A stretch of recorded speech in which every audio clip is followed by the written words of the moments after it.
Health Focus is brought to you by National Medical Stores, NMS, passionate about your life.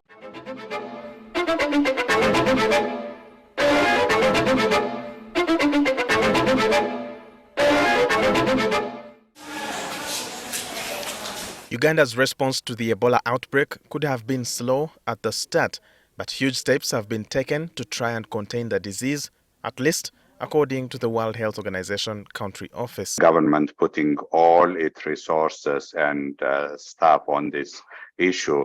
Now we have almost reached 77% contact tracing. I believe we are proceeding fast in responding to this outbreak.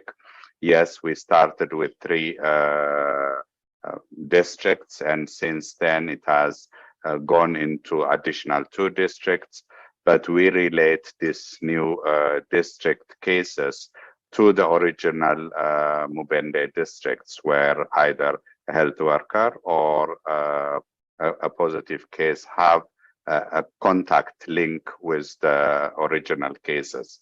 Until today, questions on the index case and where the virus could have originated are still unanswered, and the scientists say this is no cup of tea. People say when they hear Ebola Sudan, did it come from Sudan? Not necessarily. Ebola Sudan was first identified in Sudan, but it has spread. Here in Uganda, we have seen previously 4 outbreaks of Ebola Sudan.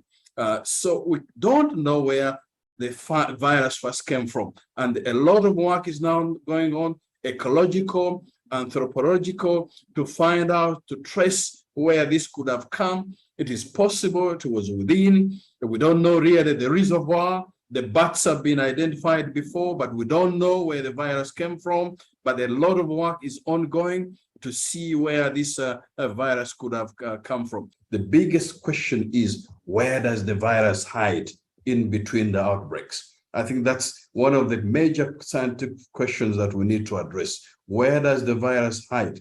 If it is related, interconnected, then there must be something in the middle between either humans that keeps this virus. And these are the studies that are ongoing, ecological, anthropological, virology, and the rest to tease this out.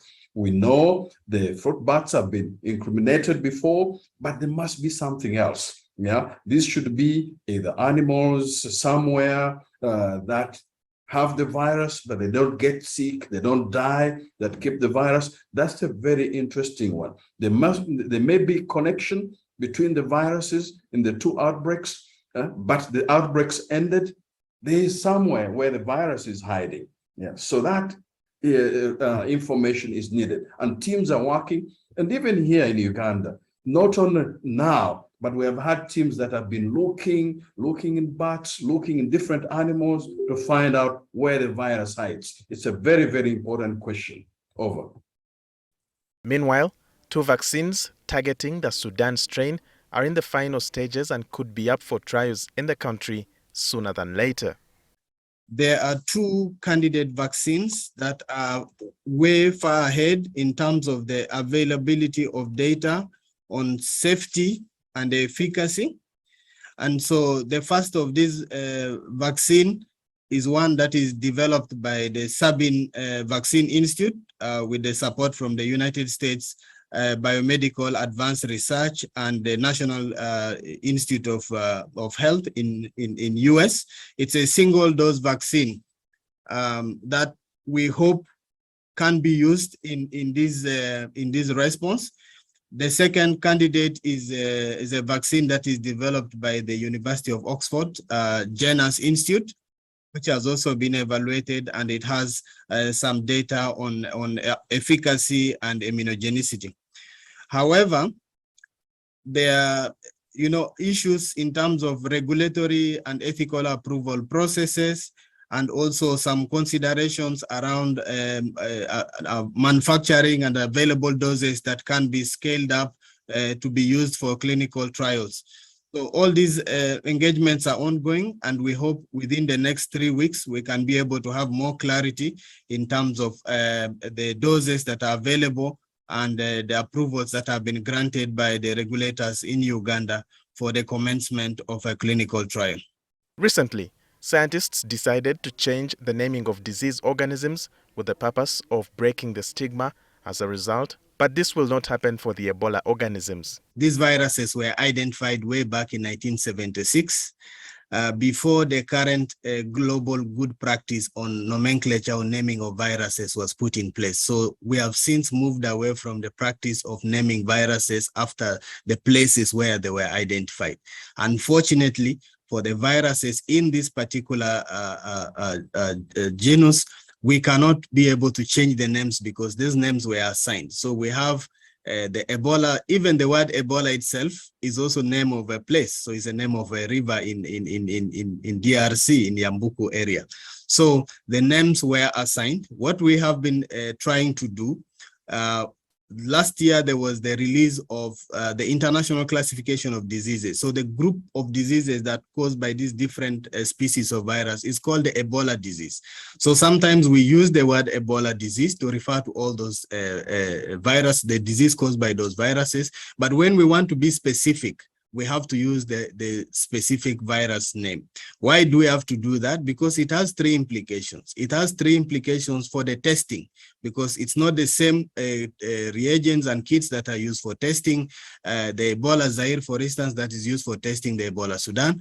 The vaccines that we have, for instance, for the Ebola Zaire do not work against the Ebola Sudan.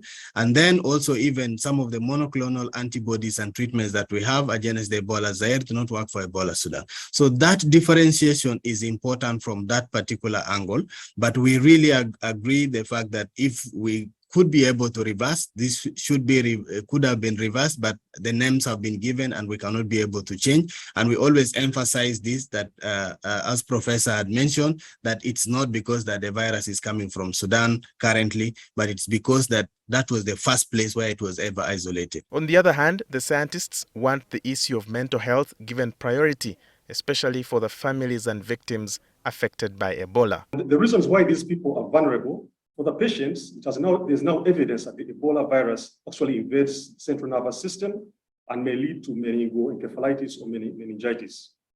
Secondly, the manner in which these patients are evacuated from their communities, is very psychologically scary. You can imagine a car comes, parks in your homestead, sirens blaring, full headlamps of the ambulance, your property is destroyed because they fear infection. So all this is psychologically traumatizing to the patient.